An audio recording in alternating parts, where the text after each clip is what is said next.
오늘 함께 봉독할 하나님의 말씀은 구약성경 에스겔서 36장 26절에서 27절 말씀입니다.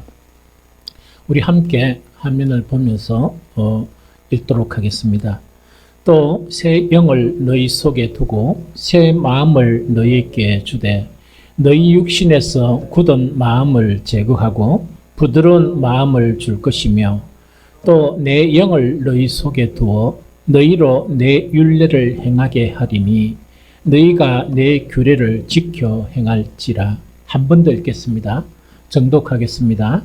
또 새 영을 너희 속에 두고 새 마음을 너희에게 주되 너희 육신에서 굳은 마음을 제거하고 부드러운 마음을 줄 것이며 또 내 영을 너희 속에 두어 너희로 내 율례를 행하게 하리니 너희가 내 규례를 지켜 행할지라. 아멘. 우리 구약 성경에 이제 에스겔서는 어떻게 쓰여졌는가 하니까 에스겔서는 남쪽 유다가 이 바벨론에 이제 멸망을 하게 됩니다. 멸망을 하면서 1차, 2차, 3차에 걸쳐서 이 바벨론에 이제 포로로 이렇게 끌려가게 됩니다. 그 끌려간 사람 속에서 누가 있었느냐? 에스겔이 있었어요. 그러면은 에스겔이 정말 바벨론에서 포로 생활하던 자 중에서 하나님의 이 환상과 하나님의 계시를 받은 거예요. 그래서 에스겔서는 어떤 내용인가? 일단 포로 생활하는 그런 이스라엘 사람들에게 왜 바벨론에서 포로 생활을 하는가 하는 것을 회상시켜 주는 거예요. 그렇기에 어떤 죄를 저질렀느냐, 어떤 문제가 있었느냐, 그걸 갖다 해상시켜주는 그런 내용도 있고, 그 다음에 특별히 에스겔서 34장, 35장, 오늘 36장이죠. 36장에는 어떤 내용이 있느냐, 너희를 이렇게 구원해 주겠다. 지금은 포로 생활을 하지만 정말 너희를 이렇게 구원해 주겠다 하는 그 내용 자체가 기술되어 있는 게 34장, 35장, 36장이에요. 그래서 오늘 그러면 에스겔서 우리 읽었던 본문 36장 26절, 27절은 어떤 내용인가 하니까 하나님께서 우리 사람을 구원하죠. 이 사람을 다 구원하면 어떤 현상이 나타나는가 하는 것에 대해서 이 에스겔이 이렇게 이스라엘 사람들에게 이야기해 주는 거예요. 그런데 이 말씀 자체는 성경의 모든 말씀이 그렇지만 꼭 그 시대의 사람들에게만 주시는 말씀이 아니고 전 시대 있죠. 역사가 있는 그런 전 시대의 그런 사람들에게 주는 그런 동일한 말씀이에요. 그러면 이건 어떤 말씀인가 하니까 그 당시에 이스라엘 사람들에게도 이런 징조가 나타나고 이런 현상이 나타나는 것도 당연하지만 오늘을 사는 우리가 신앙생활하는 그리스도인들에게 하나님의 구원이 임하죠. 구원이 딱 임하면은 이런 현상이 경험되고 이런 현상이 나타나는 것을 이야기해요. 그래서 오늘은 이 말씀 자체가 조금 이렇게 어려울지 몰라요. 좀 난해할지 몰라요. 그렇지만은 하나님의 도우심으로 우리는 이 말씀을 잘 이해하는 게 매우 중요합니다. 그래서 그 핵심 내용 자체가 뭐냐? 하나님께서 이제 구원이 딱 일어나면 어떤 일이 일어나느냐? 그러면 참고 삼아 설명하면 34장, 35장, 36장 전반적으로 보게 되면 세 가지 일이 일어난다 그래 되어 있어요. 한 가지 일은 뭐냐니까 하나님께서 메시아를 보내주신다. 이 메시아는 그 역사마다 이스라엘을 구출하는 이제 구원자로 이제 사용되는 모세나 또한 스룹바벨, 여기는 스룹바벨이겠죠. 이런 사람이 세워진다는 것도 있지만 전 세대를 사는 사람에게는 궁극적으로 누구를 보내주신다? 예수 그리스도를 보내주신다는 그런 내용이에요. 그 다음에 두 번째 뭐냐? 나라를 회복시켜주겠다. 그럼 나라를 회복시킨다는 것은 뭐냐? 완전히 바벨론에 의해서 이 침공을 받아가지고 그 당시에 이스라엘은 이 예루살렘은 초토화가 되어버렸습니다. 초토화가 된 것 가운데서 살 수가 없죠. 그래서 그 나라를 다시 회복시켜주겠다 하는 그 내용이에요. 그런데 이거는 오늘을 사는 우리들에게는 뭐냐? 이 영적으로 초토화된 이 세상 있죠. 세상에서 하나님의 나라를 보내주겠다. 그래서 예수님이 이 땅에 오시면서 전한 복음이 어떤 복음이다? 하나님의 나라 천국. 즉, 큰 천국을 이렇게 보내주겠다는 그와 같아요. 그럼 마지막 세 번째가 어떤 현상이 일어나는가? 오늘 본문이에요. 그래서 이 본문 자체의 핵심부터 먼저 이야기하면 본문의 핵심은 뭐냐니까 어떤 현상을 보여주시는가 하니까 우리 마음 있죠. 마음을 고쳐주겠다 하는 그 내용이에요. 우리의 마음을 고쳐주겠다 하는 그 내용이에요. 자, 그래 하면서 오늘 본문을 다시 한 번 더 이렇게 쭉 봤으면 좋겠습니다. 이 본문 이렇게 한번 봅니다. 딱 보니까 왜 되는가 이래 돼 있다, 그죠? 마음을 고쳐주는데 어떻게 고쳐주는가 하니까 여기서 26절에서 새 영을 너희 속에 두고 새 마음을 너희에게 주되 이랬죠. 그럼 여기서 새 영이라 하니까 야, 이제 사람들은 어떻게 생각하는가 하니까 저기 새 영이라 되어 있으니까 아, 성령을 보내주시는구나 이래 생각하는데 그건 아니에요. 아니고 26절에 새 영하고 27절에 보면 또 뭐가 있습니까? 내 영이라는 게 있죠. 이거는 뭡니까? 달라요. 어떻게 다른가 하니까 26절에 새 영이라는 거는 어떤 의미인가 하니까 영어 성경에 보면 소문자로 스피릿 이래 가지고 쓰여져 있어요. 그러면 영어 성경에 소문자로 스피릿 하는 것은 우리가 영어로 번역하지만 이는 성령을 이야기하는 게 아니고 뭐라고? 우리 마음 가운데 무너져 있는 영, 그거를 이야기해요. 우리 마음 가운데 무너져 있는 영을 다시 새롭게 해주겠다. 그럼 구약 성경에 이런 이야기가 같아요. 너희 영을 무슨 시키며? 소생시켜 주겠다는 그 내용인 것 같아요. 그래서 내 새 영을 너희 속에 두고 새 마음을 너희 속에 둔다 하는 그 이야기가 뭐냐니까 이건 이런 이야기예요. 아, 우리 속에 세상에 살 때는 뭐냐? 이 영적인 부분 자체가 거의 소멸되다시피 하니까 우리 마음은 무엇으로 가득합니까? 육신으로 가득하죠. 그와 같아요. 그런데 27절에 내 영을 너희 속에 둔다 하는 이 영어 성경에 보면 대문자로 스피릿들이 되어 있어요. 그럼 이거는 어떤 이야기입니까? 누구를 이야기합니까? 성령을 이야기해요. 이 성령을 이야기해요. 그러면 이것을 쉽게 이야기하면 어떤 이야기인가 하니까 하나님의 구원이 딱 일어나면 모두가 느낄 수 있다는 이야기. 자기 자신이 느낄 수가 있는 거예요. 아, 내 안에 구원이 있다. 나는 지금 죽어도 나는 천국에 간다 하는 그런 것을 느낄 수 있어요. 그게 뭐냐니까 옛날에 어떤 주님을 영접하기 전에는 옛날에 마음 자체가 정말 이 세상 것으로 가득 차 있고 육신으로 가득 차 있는 그런 마음이었는데 어떤 사람은 그 교회에 나와가 빨리 경험하고 어떤 사람은 천천히 경험해요. 그런데 어떤 사람은 뭐냐? 죽을 때가 다 돼도 경험 못하는 사람이 있어요. 그런데 다행히 죽기 전에는 경험해야 돼요. 그래야 천국 갑니다. 그래야 천국 가요. 그래서 이거는 뭐냐니까 내가 세상에 있을 때 나에 대해서 내가 너무 잘 알잖아요. 내 마음에 대해서 너무 잘 아는데 주님에 대한 그런 믿음을 주여 믿습니다. 이렇게 고백을 하니까 어떤 사람은 그 순간에 일어나고 어떤 사람은 그래 교회 나가자가 막 이 교회 예배를 참석했는데 한참 동안 이런 일이 안 일어나는 사람도 있어요. 이거는 뭐냐? 주님을 이렇게 믿기 전에나 안 그러면 교회 나오기 전에나 교회 나온 뒤에 옛날 마음하고 똑같은 거예요. 그런 사람도 있고 아까 이야기했죠. 어떤 사람은 가장 불쌍하게 언제까지 죽음이 임박하는 순간에도 이걸 못 느껴요. 되게 불행한 사람이라. 그러면 뭐냐니까 내 마음이 이렇게 내 영이 이제 소생하는 거 이게 이제 바뀌는 것을 아는 거예요. 왜 우리 영 자체가 소생해야 되는가 하니까 내 영 자체가 되살아나서 새 마음을 가져야 비로소 성령을 우리에게 보내주실 수 있어요. 이해됩니까?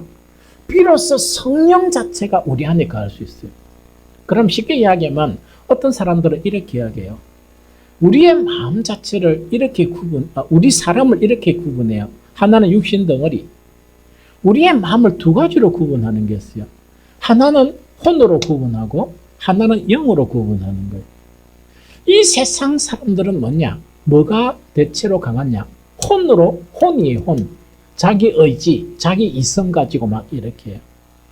이 사람들은 절대로 주님을 만나지 못하고 설교를 백날 들어도 설교 말씀을 어떤 사람이 이해도 못하고 그 다음에 어떤 경우가 있느냐? 아무리 성경대로 살라 그래도 못 살아요. 살 수가 없습니다. 지금부터 쭉 설명을 하겠습니다. 왜 살 수가 없는지. 그런데 이 성경 말씀을 이렇게 받아들일 수가 있고 성경 말씀대로 살 수 있는 그 사람은 우리 속에 누가 계셔야 하나님이 성령을 주셔야 성령의 능력으로 그렇게 할 수 있어요. 그런데 성령을 보내주시기 전에 뭐가 돼야 된다? 우리 마음이 치료가 돼야 돼요. 우리 마음이 치료가 돼야 돼요. 마음이 치료가 돼야 성령을 보내주시지. 이 마음이 치료되지 않고 육신적인 마음 있죠. 그런 마음을 가지고 여러분들의 의지로 주여 내가 100일 철야기도 하겠습니다 해가지고 앉아가지고 백날 떠들어보고 기도해봐야 뭐가 안 된다? 하나님의 말씀을 순종할 수 있는 능력이 안 생기는 거예요. 이해가 됩니까? 그래서 하나님의 말씀을 순종할 수 있는 사람은 뭐냐? 성령을 받은 사람인데 이 성령 받은 사람은 뭐가 먼저 바뀌어야 된다? 마음이 먼저 바뀌어야 된다. 하나님께서 그 마음을 치료해 주신다는 이야기입니다. 그래서 여러분들 신앙생활 할 때 이런 사람들을 보면요, 여러분들이 열내고 화내고 할 필요가 없습니다. 이거는 뭐냐니까, 나는 예수를 탁 믿으니까 마음이 떡 바뀌어가지고 말씀을 떡 들으니까 그 말씀대로 살 수 있는 능력도 생기고 100%는 아니지만 그 다음에 막 이때 평화를 느끼고 이랬는데 내 아내는 내 남편은 내하고 친한 사람은 교회 다닌 지가 지금 10년이 됐는데 왜 저 모양이었고 하는 거 있죠? 그래 이야기하면 안 돼요. 왜냐니까 나는 하나님의 은혜를 받은 사람이야. 내가 무슨 노력해서가 아니고 하나님께서 거저 주시는 그 은혜 때문에 나는 그런 사람이 된 것이야. 저 사람은 왜였단 말입니까? 아직 하나님의 은혜를 받았다 못 받았다? 못 받았다. 그러면 어떻게 생각해야 돼? 화를 내야 됩니까? 아이고 저랑 뭐야 너 안타깝게 생각하게 됩니까? 안타깝게 생각해야지. 안타깝게 생각하면서 막 기대해주고 하나님 내 남편을 도와주셔서 이 정말 마음을 좀 바꿔주세요. 지금 내가 살은 지가 40년 됐는데 40년 전에도 욕심덩어리 30년 전에도 욕심덩어리 죽을 때 다 됐는가 욕심이 더 커졌어요. 되게 불쌍하죠? 하나님이 그 마음을 안 고쳐주시면 절대로 안 바뀝니다. 그래서 그 사람을 미워해서는 안 되고 불쌍히 여겨야 되고 안타깝게 여겨야 되고 나는 뭐냐? 이런 마음을 주셨으니까 하나님께 감사해야 되는 거예요. 알겠죠? 여러분들 말씀대로 산다 이라니까 사람이 결단과 의지대로 사는 것처럼 생각하죠? 절대로 못 삽니다. 절대로 못 살아요. 또 어떤 사람은 사는 것처럼 생각해도 이상하게 살아요. 그 사람의 대표적인 사람이 누구예요? 유대인들. 좀 있으면 나와요. 막 기도도 열심히 하고 막 재물도 엄청 실이 바치고 이랬는데 뭐가 안 바뀐다? 마음이 안 바뀐다. 사람이 안 바뀐다. 그래서 예수님이 딱 보니까 윗선 덩어리 있죠. 기도는 엄청 하고 금식 기도도 엄청 하고 막 재물도 엄청 드리는데 뭐라고? 윗선 덩어리. 기도하는 것도 딱 보니까 예수님이 너무 가정스럽게 보이는 거야. 이거는 뭐냐니까 마음이 치유가 안 되면 우리도 그렇게 전락이 되버려. 이해가 되죠? 그래서 오늘 말씀 자체가 바로 그 말씀이다 하는 그 이야기입니다. 다시 이야기하면 하나님은 모든 사람이 구원받는 것을 하나님은 원하세요. 구원받는 것을 원하시는데 예수 그리스도를 이 땅에 보내주실 뿐만 아니고 우리에게 그 예수님을 영접할 수 있도록 복음을 받아들일 수 있도록 무엇을 먼저 고쳐주시는가? 마음을 먼저 고쳐주시는 거예요. 마음을 고쳐주셔서 육신이 충만했던 그 마음이 어떤 마음으로? 영의 마음으로. 우리 속에 있는 혼과 영이 있으면 혼은 내 의지대로 살았다 그러면 이걸 좀 죽이고 뭐라고요? 영을 이렇게 새롭게 하시는 거예요. 영이 새롭게 되니까 성령은 우리 혼에는 거하지 못해요. 왜 못 거하는가? 들어봐가지고. 영은 거룩한 분이시죠?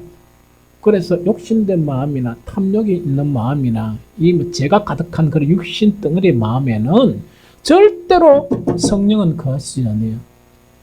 이해됩니까? 그래서 우리에게 마음을 싹 바꿔주시는 거예요. 영의 마음으로 바꿔주시니까 성령은 그 영의 마음으로 회복된 사람에게 임하는 거예요. 어떤 사람은 미미하게 임하고 어떤 사람들은 좀 그래도 강하게 임하고 어떤 사람은 매우 강하게 임하는 그 차이일 뿐입니다. 그래서 어떤 사람은 말씀을 미미하게 깨닫고 어떤 사람은 말씀을 그래도 좀 많이 깨닫고 어떤 사람은 뭡니까? 말씀의 깊은 부분도 깨달으면서 그렇게 살아갈 수 있는 능력이 생기는 거예요. 이해가 됩니까? 그래서 오늘 본문 말씀은 어떤 말씀이냐니까 때가 된다는 것은 하나님의 카이로스라 그러는데 하나님의 시간이에요. 하나님의 시간이 그 사람에게 임하면 어떤 현상이 일어나는가? 마음이 바뀌는 거예요. 제가 마음이 바뀐 어떤 사람 아직도 기억하고 있는데 지금 권사예요. 이 권사수로 이 교회에 신실하게 이 권사인데 청년 때 성경 공부를 가르치는데 부흥 집회를 했는데 그 청년 그때는 여자애죠. 여자애가 뭐냐니까 아무 부끄럼도 없이 뒹굴고 있죠. 지금 집회하고 있는데 막 뒹굴고 막 울고 있는데 아무리 말해도 안 돼요. 그 담임 목사님 내려가 진정해. 그리고 저 선생님 내가 있다니까 진정해라 이래도 진정이 안 되는 통제 불가능한 거예요. 거기 이제 마음이 변하는 그렇게 변하는 사람도 있어요. 그게 이제 마음이 바뀐다는 이야기라. 즉 새 마음을 갖는데 지금 이때까지 살았던 내 마음 보니까 너무나 불결하고 더럽고 추졌고 내가 이래 살았냐 하니까 막 가슴을 치면서 울고 막 이런 현상이 또 나타나기도 해요. 또 그런 현상이 안 나타났다 그래서 나는 새 마음이 아닌가 이래 생각하면 안 됩니다. 왜 했냐니까 사람에게 나타나는 것은 기질에 따라 달라요. 사람의 마음이 변하는 과정은 그 사람의 기질에 따라 달라요. 이게 무슨 말이겠죠? 그래서 작은 그 기질이 달라도 다양하게 이런 변화를 하나님께서 일으키신다 하는 그거를 지금 이야기합니다. 그러면 우리가 이제 하나 알아야 될 게 뭐냐? 왜 하나님은 우리의 마음을 바꾸시는가? 왜 하나님은 우리의 마음을 바꾸셔야 하는가? 그 이유는 알아야 되죠. 예수님의 말씀을 딱 보면 한 구절만 보면 오늘 본문 말씀하고 연관해서 딱 이렇게 보면 대단히 이해가 돼요. 좀 어렵지만 대단히 이해가 돼요. 요한복음 6장 63절인데 세 번역으로 한번 읽어보도록 합니다. 자, 같이 읽겠습니다. 시작. 생명을 주는 것은 영이다. 육은 아무데도 소용이 없다. 내가 너에게 한 이 말은 영이요 생명이다. 한 번 더요. 시작. 생명을 주는 것은 영이다. 육은 아무데도 소용이 없다. 내가 너에게 한 이 말은 영이요 생명이다 하는 요겁니다. 그럼 여기서 보면은 생명을 주는 것은 뭐라고요? 영이라는 이야기죠. 이때 영은 성령을 거룩해요. 성령을 거룩해요. 그럼 이거는 무슨 말인가 이야기되죠? 우리에게 구원의 생명을 줄 수 있는 분은 누구만이 할 수 있다? 성령만이 할 수 있어요. 성령만이 줄 수 있다는 말입니다. 성령만이 줄 수 있는데 그 성령은 어떤 과정을 통해서 우리에게 생명을 주고 구원을 주시느냐 그 이야기예요. 그래서 생명을 주는 것은 영이다. 그러면서 육은 소용있다 소용없다. 아무 쓸모가 없다는 이야기입니다. 자 봅니다. 하나님께서 우리에게 구원을 주시려고 영원한 생명을 주시려고 믿는 자에게 이제 성령을 이렇게 보내주시는 거야. 이또 보내주시는데 그러면은 그 성령이 우리 마음에서 자리를 잡으셔야 되죠. 그런데 뭐냐니까 교회는 왔는데 예배는 드리는데 교회는 열심히 하는데 기도는 하는데 뭐냐 마음이 안 바뀌는 거야. 어떤 마음이라? 육덩어리. 육덩어리라. 그러면 이 육의 그런 마음을 가지고 아무리 기도하고 아무리 노력하고 아무리 헌금하고 아무리 할렐루야하고 아무리 교회를 열심히 해도 생명이 그 안에 생길 수 있단 말입니까? 아무 소용이 없단 말입니까? 아무 소용이 없단 말입니다. 그래서 이 마음이 바뀌어야 돼요. 그래서 에스겔서의 마음을 바꿔주겠다고 이야기합니다. 그러면 성령이 임하죠? 성령이 딱 임하는데 문제는 뭐냐? 성령은 무엇으로서 우리를 살리느냐? 예수님이 연결해서 말씀하세요. 생명을 주는 것은 영이다. 육은 아무 데도 소용이 없다. 그러면서 뭐라고? 내가 너희에게 한 이 말이 뭐라고요? 영이요 생명이다 하는 그 이야기입니다. 자, 아주 중요해요. 우리를 살리는 분은 누구시라고? 하나님이 성령을 통해서 우리에게 생명을 주시는 거야. 새 생명. 영원한 생명을 주시는 거야. 그런데 문제는 뭐냐? 우리 속에 있는 육의 소욕 자체는 기도를 열심히 한다. 그 다음에 예배를 열심히 드린다. 교회를 열심히 봉사한다 해가지고 생명을 얻을 수 있습니까? 전혀 못 얻습니까? 못 얻어요. 그러면 우리의 마음이 치료돼 가지고 성령을 주셔야만이 설교나 성경 말씀 자체는 뭐라고 이야기합니까? 이 말씀이 곧 영이고 뭐라고? 생명이라는 이야기 아닙니까? 그걸 달리 이야기하면 영의 말씀과 생명의 말씀이 우리 마음이 바뀌어서 성령이 우리 속에 역사하면 생명의 말씀과 영의 말씀이 우리를 뭐하게 한다? 새 생명을 준다. 새 생명을 주고 거듭나게 한다는 겁니다. 이해됩니까? 이 아주 중요한 원리를 이렇게 말씀하시는 거예요. 그래서 우리에게 가장 중요한 이 육신적인 생각이나 육신적인 지배하에 있을 때는 성령은 일을 못하세요. 왜 일을 못하시는가 하니까 그 더러운 데는 못 거예요. 그럼 그것이 죽어지면서 하나님의 놀라운 영으로 우리의 영이 이렇게 소생되면 우리 속에 있는 영 속에 성령이 거하시면서 하나님의 놀라운 일을 하실 수 있다 하는 그거를 이야기합니다. 이해가 되죠? 그래서 절대로 우리의 마음이 치료되지 않고는 성령을 받을 수 없고 마음이 치료되고 성령을 받아야 비로소 진짜 예수님을 영접할 수 있어요. 가짜 영접쟁이들이 너무 많아. 주여 주여 이라는데 뭐대 못 간다고? 천국에 못 가는 사람. 주여 주여 해놓고 딴짓하고 주여 주여 해놓고 육신대로 살아가는 거야. 근데 그 사람들이 어떻게 뭐 천국 갈 수 있겠어요? 바뀌어야지. 마음이 영으로 바뀌어야 되고 성령을 받아야 예수님을 영접할 수 있고 또한 뭐란 말이고 생명의 말씀 자체가 생명으로 나타날 수 있다는 그 이야기입니다. 이해됩니까? 성경의 모든 것은 우리에게 아주 중요한 교훈이 돼요. 이 세상 지구상에서 하나님께 가장 열심인 민족이 있었는데 그 민족이 누굽니까? 여러분도 일합니까? 대한민국 일합니까? 우리지 일합니까? 우리는 흉내도 못 내는 하나님께 너무 열심히 사람들이 있었는데 유대인들입니다. 유대인들이에요. 유대인들은 뭐냐? 모세의 율법을 가지고 막 하나님을 섬기는데 그 열심이 너무너무 대단했어요. 너무 대단한데 문제는 뭐냐? 예수님의 본질은 무엇입니까? 요한복음 1장 1절에 태초에 말씀이 계시니라. 이 말씀이 육신을 입으셨다 하는 그분이 예수 그리스도야. 그러면 자 봅니다. 유대인들은 하나님의 말씀을 누구를 통해서 듣게 됩니까? 모세와 누구를 통해서? 선지자를 통해서 그 말씀을 듣게 돼요. 또 장로들과 이런 사람을 통해 듣게 돼요. 하다가 안 되니까 하나님은 뭐냐? 태초에 계셨던 그 말씀 있죠. 그 말씀을 우리하고 똑같이 육신을 입어서 이 땅에 보낸 분이야. 그분이 누구시라고? 예수님이야. 그러면 유대인들이 그때 가짜 선지자들 있죠.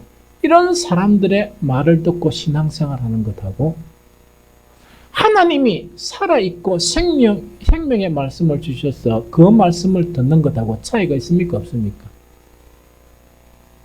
차이가 있지. 유대인들은 어떻게 문제가 되겠는가? 이게 문제가 있어요. 유대인들의 문제의 가장 핵심적인 것이 성경은 뭐라고 되어 있느냐? 이사야서 29장 13절이요. 같이 읽어봅니다. 이사야 29장 13절. 자, 시작.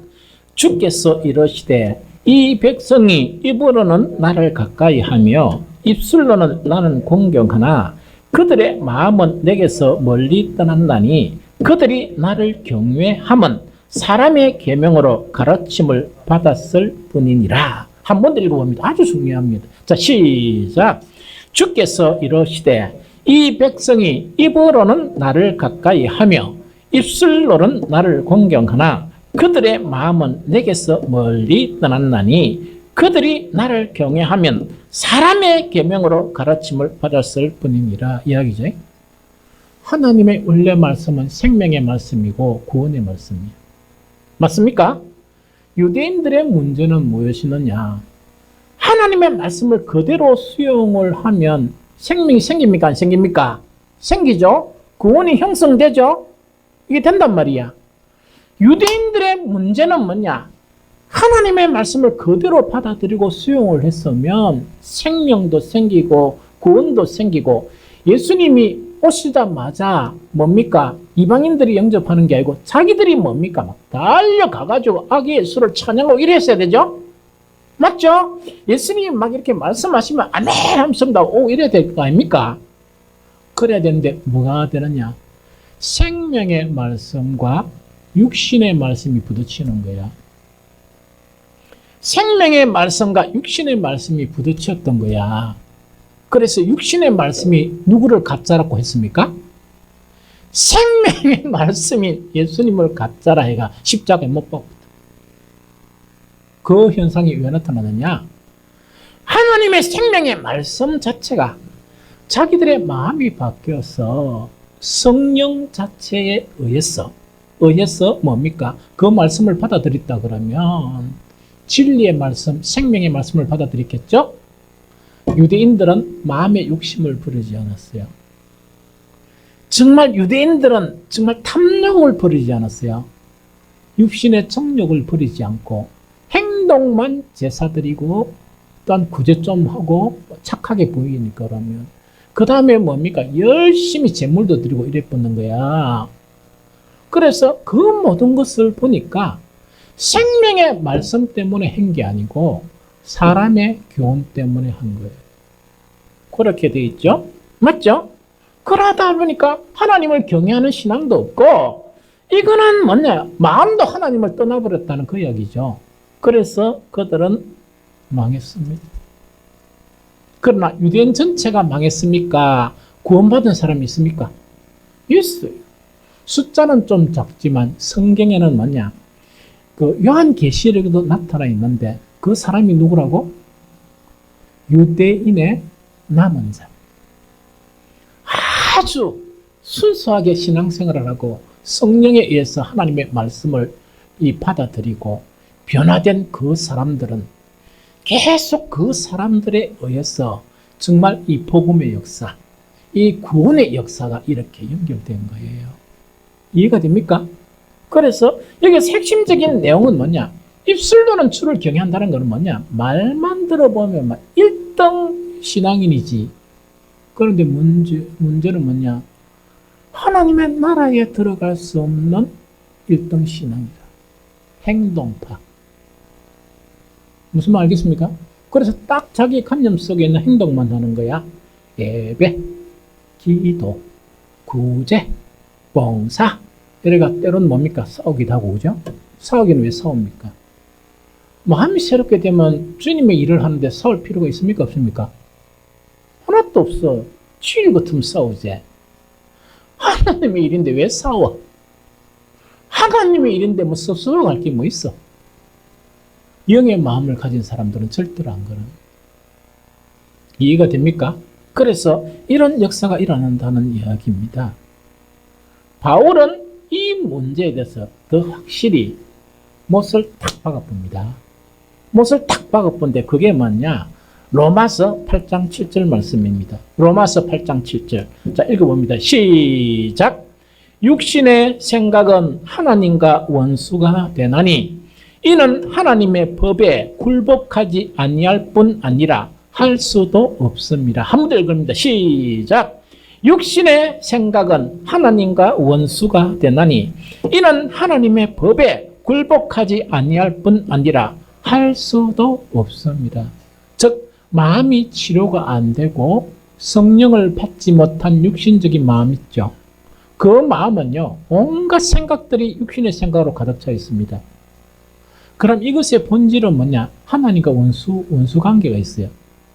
절대로 예수님을 영접하지 못합니다. 뿐만 아니고 하나님의 말씀대로 절대로 못 삽니다. 왜 못 사는 거니까 그 육신의 마음 자체는 절대로 못 산다.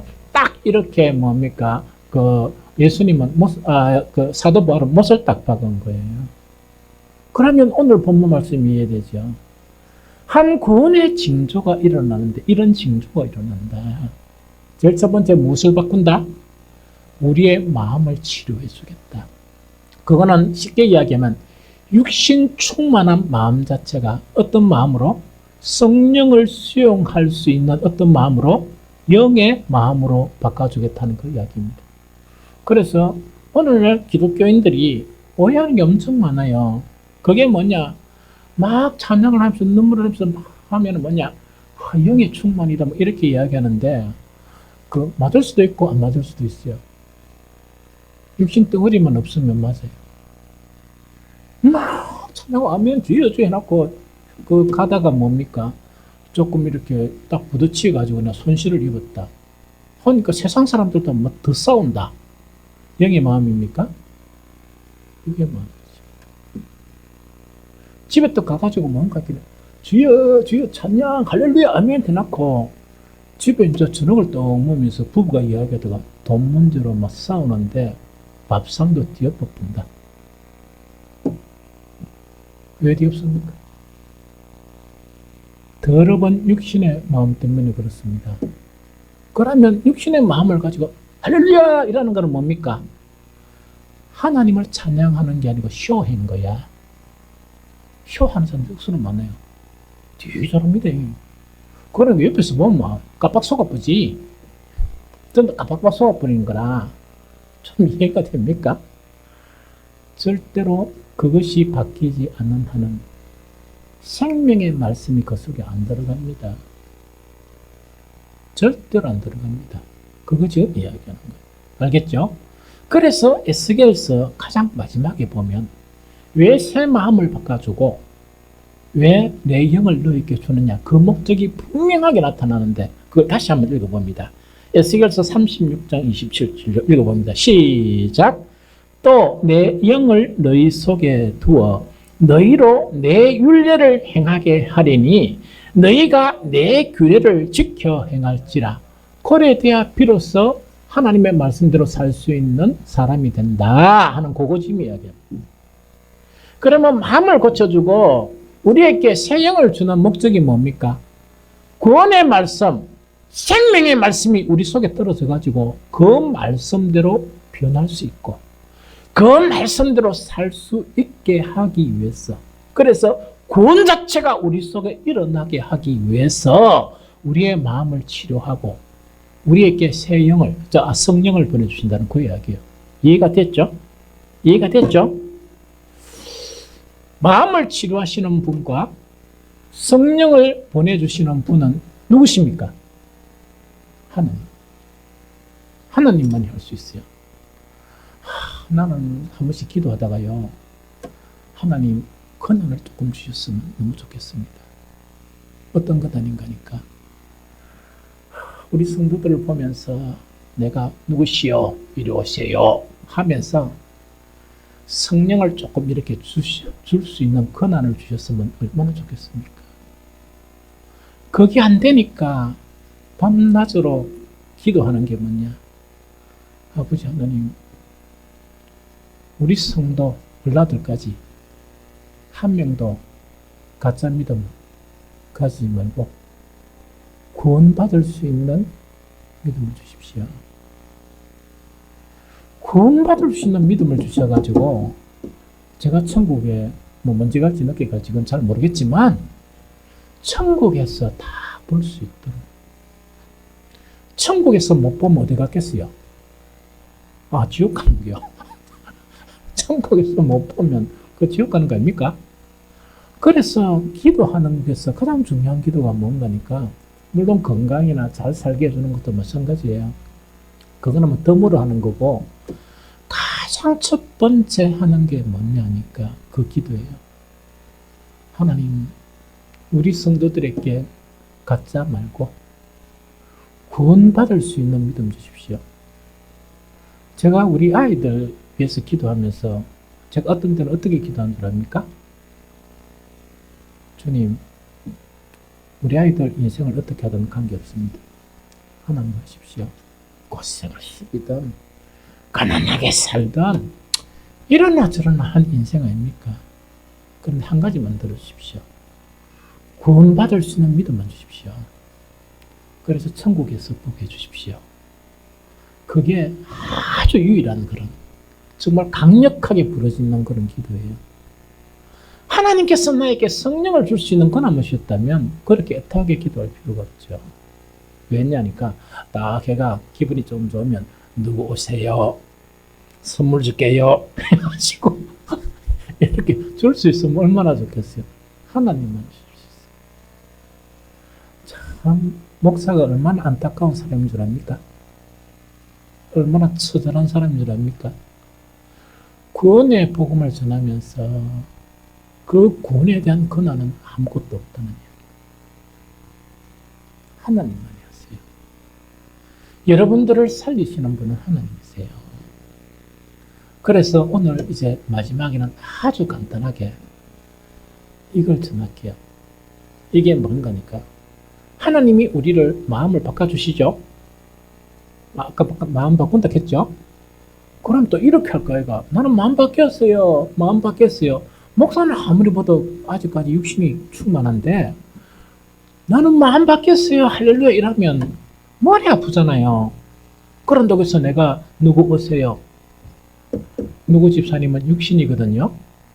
이렇게 이야기해 줄 수도 없고 얼마나 난해합니까? 그래서 오늘 공개적으로 이야기 더 할게요. 하나님께서 우리의 마음을 치료하시면 이런 현상이 나타나요. 그 현상 자체는 뭐냐?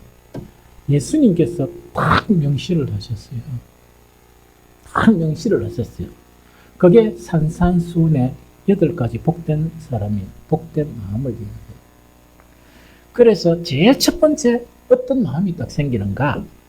가난한 마음과 의에 줄이고 목마른 마음이 딱 생겨버려요.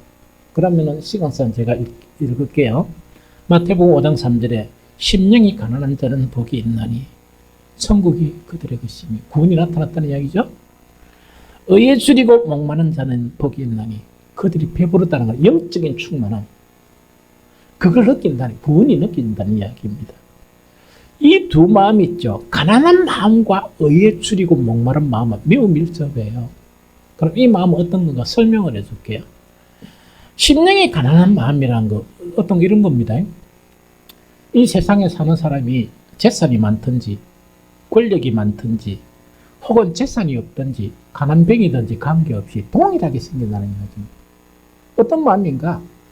이 세상의 것으로 만족이 안 되는, 이 세상의 것으로 만족이 안 되고 뭔가 없어서 공허하고 허전함, 그런 마음이 쏙 생긴다는 이야기. 예수를 믿으니까 이런 마음을 경험하면요, 하나님을 찬양하십시오.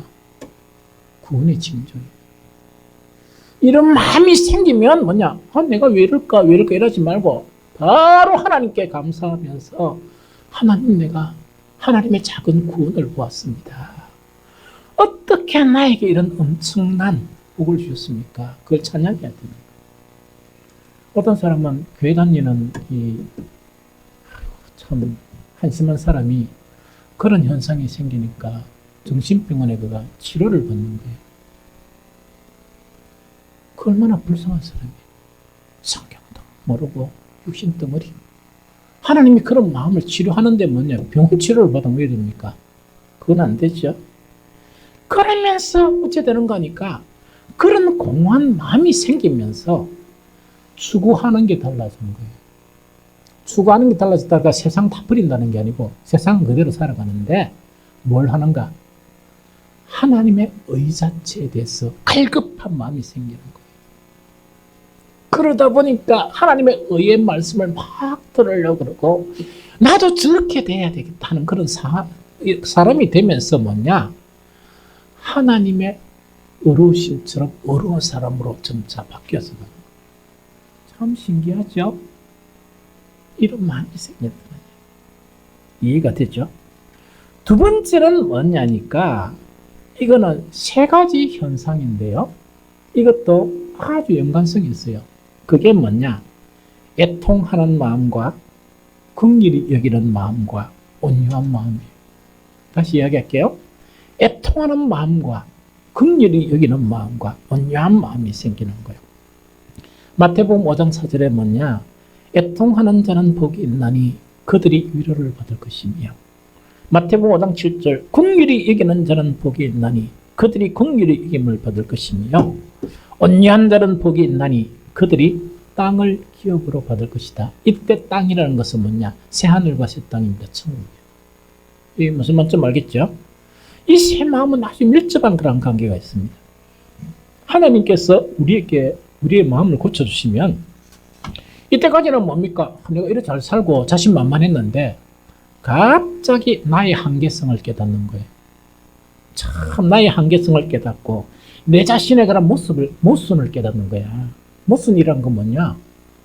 교회 와가 그들한테 신앙이 있다고 했는데 보니까 아무것도 아니네. 그런 모순을 발견하고 자신의 의에 대한 연약한 그런 모습이 발견되는 거예요. 발견되니까 슬픕니까? 안 슬픕니까? 그런 모습이 슬퍼지는 거야. 이런 현상이 생겨도 하나님을 찬양하십시오. 왜? 구원의 징조예요. 하나님이 우리의 마음을 치료하는 그런 징조예요. 그러면 이런 마음이 딱 생기니까 사람이 좀 바뀌어요. 옛날에는 아들이 잘못하고 자식들이 잘못하고 아내가 잘못하고 남편이 잘못하면 뭡니까? 조금만 잘못하면 먼저 뭐가 나옵니까? 말이 막 나가지고요. 그래 가면 되나? 그래 하면 되나? 이래야 천지였어요.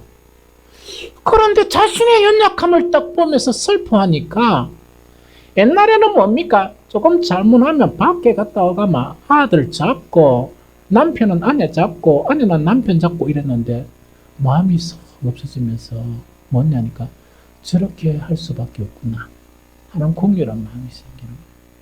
너무 신기하죠? 그런 마음이 막 생기면서 드디어 우리가 가장 갖지 못하는 예수 그리스도의 온유함을 갖게 되는 거예요. 그러면서 교회 생활 쭉 하면서 여러 가지 일을 하다 보면 부딪힐 수도 있고 또 일을 하다 보면 자잘못도 있을 거 아닙니까? 옛날에는 그거 가지고 뭡니까? 이거는 잘못됐고 저건 잘못됐고 하는 그런 마음만 충만했는데 어떤 마음이 생기는 말입니까? 내가 내 자신의 모습을 알고 내 자신을 불쌍히 여기는 정말 애통하는 마음을 갖고 이런 마음이 생기다 보니까 참 수고했네. 정말 수고했네. 그런 마음 진짜 생기는 거야. 잘한 사람이었어도 수고했네. 그 다음에 좀 잘못한 사람을 보더라도 뭐냐? 진정으로 뭡니까? 집사님 너무 수고했어요. 너무 수고했어요. 자, 그런 마음이 생기는 거야. 이게 하나님이 치료하시는 마음이에요. 성령의 임하는 그런 마음이다 하는 이야기입니다. 그래서 구약에도 이런 현상을 경험한 사람들이 있어. 시편 51편 17절 다윗은 뭐냐? 하나님께서 구하시는 제사는 상한 심령이라. 하나님이여 상하고 통회하는 마음을 주께서 멸시하지 아니하시리다. 이거 뭐냐? 애통하는 마음. 애통하는 마음은 국리를 이기는 마음을 갖고 예수 그리스도의 온유한 마음이 형성이 되는 거예요. 상상해 보세요. 이 세상에서는 기대할 수 없는데 우리 요 있는 모두가 이런 심성의 소유자가 되면 그것이 바로 뭐겠습니까? 천국. 그것이 천국. 그러다 보니까 이 세상에 살면서 너무 힘들다가 주일날 우리 성도들하고 같이 사는 이런 공동체, 천국 같은 공동체를 경험하려고 오게 됩니까? 아침 일찍 서들고 막 이렇게 막 서들어서 오게 되는 거예요. 그것이 천국이라. 그 다음에 또 한 가지는 뭐냐니까 세 번째가 청결한 마음이에요. 마태복음 5장 8절 보면 마음이 청결한 자는 복이 있나니 그들은 누구를 본다? 하나님을 본다. 한 번씩 살다 보면 마음이 왜 이렇게 심란하나, 또 마음이 왜 복잡하나 이런 사람이 있죠. 그런 사람이 실상은 뭐냐? 필요 없는 거를 잔뜩 가지고 있단 말이야. 그래서 심란한 거예요. 그러니까 왜 골이 땡기나? 왜 이렇게 막 힘드나? 그게 육신에까지 연결돼요. 치료 방법 아주 간단합니다. 마음에 있는 쓰레기만 비하면 돼요. 쓰레기란 것은 뭐냐? 필요 없는 잡다하고 거짓 생각들 있죠. 그럼 그걸 해야 돼. 막 병원에 가고 막 약 먹지 말고, 주님 내 마음을 보십시오. 이 더러운 쓰레기가 맞는데 내가 우리 집에 있는 쓰레기는 내가 버릴 수 있지만 이거는 하나님이 도와주셔야 버릴 수 있네요. 이래가 막 기도하면 마음이 맑아져요. 이런 현상이 생긴다는 거예요. 이 마음이 맑아져야 성령께서 우리에게 임할 수 있고 하나님의 순결한 말씀이 우리 속에 자리 잡을 수 있는 거예요. 이해가 되죠? 그래서 그 형태를 이야기하고, 네 번째는요, 억수로 수준 높은 거 이야기해요. 진짜 수준 높은 고상한 걸 이야기하는데 이게 뭐냐? 평화를 만드는 마음. 그래서 마태복음 5장 9절에 보면 화평케 하는 자는 복이 있나니 그들이 하나님의 아들이라 일컬음을 받을 것이요 이야기죠. 사람의 죄된 속성이 있죠. 우리가 하나님의 형상을 받아가 사탄의 선악과를 딱 먹고 난 다음에 어떻게 바뀌느냐? 기호가 하나 바뀌었어요. 기호가 어떤 기호냐? 나머지 불난 거 구경하는 거 되게 재밌어요. 그래서 어떤 사람들은 우리 친구 한 번씩 보면 좀 젊었을 때 소방서가 지나가면 뭐냐? 야, 변태 따라가자. 그래서 와, 그럼 불구경하자. 불난 당사자는 얼마나 힘들어요. 그거 볼라고 있다 아닙니까? 막 재밌어요. 두 번째 뭔가니까 싸움 구경하는 거. 지나가 누가 싸우면 뭐냐? 있어봐라 구경하자 이런 거 있죠. 그런데 더 악한 사람은 뭐냐? 싸움 구경거리가 생기도록 싸우도록 서로 이렇게 부추기는 거. 그거 왜 그런 거니까? 뭐 그런 사람이 있으면 이런 생각이에요. 스나프를 너무 많이 먹구나. 더 스나프 먹어가지고 그게 너무 충만하구나. 이렇게 생각하면 돼. 그런데 하나님께서 우리의 마음을 딱 바꾸면요. 사라져버리면서 뭐냐? 이 사람이 나한테 요 이야기하면 요걸 부추기면서 전달하는 게 아니고 좋은 것만 전달해 주는 거예요. 그 다음에 막 다른 사람에 대해서 이야기를 하면 어떻게 한단 말입니까? 그 사람 입장에서 변화해 주는 거야, 내가. 그게 평화를 만드는 사람. 또 이 사람 자체가 막 이렇게 이야기하면 뭐냐? 또 막 다른 거를 이야기하면 그거에 대해서 내가 변화해 주는 거예요. 이번 그게 얼마나 힘들 줄 압니까? 하나님이 마음을 치료해 주시면 그게 너무 행복한 거야. 그 사람 입장을 막 생각하면서 서로 화해시켜주고 이래요. 그게 평화를 만드는 거야. 이 사람은 그 사람에게서 무엇을 볼 수 있다? 하나님의 아들의 모습을 볼 수 있어요. 얼마나 놀라운 겁니까? 그래서 하나님이 우리의 마음을 치료해 주면 이런 현상 자체가 하나씩 생기는 거예요. 그럼 이런 반대 현상이 생기면 왜 됩니까? 내가 지금 어렵구나. 하나님께 기도하면 됩니다. 다시 이제 결론을 내리겠습니다. 하나님의 구원은 첫 번째 일어나는 게 우리 사람의 마음을 바꿔요. 육의 마음에서 영의 마음으로 바꿔요. 영의 마음으로 바꿔야 성령께서 임재할 수 있습니다. 맞죠? 이렇게 돼야 진실로 예수님을 영접할 수 있어요. 이렇게 돼야 생명의 말씀과 영의 말씀을 받아들일 수 있고 그 말씀화될 수 있어요. 말씀화될 수 있다는 얘기를. 그것을 구원이라고 이야기합니다.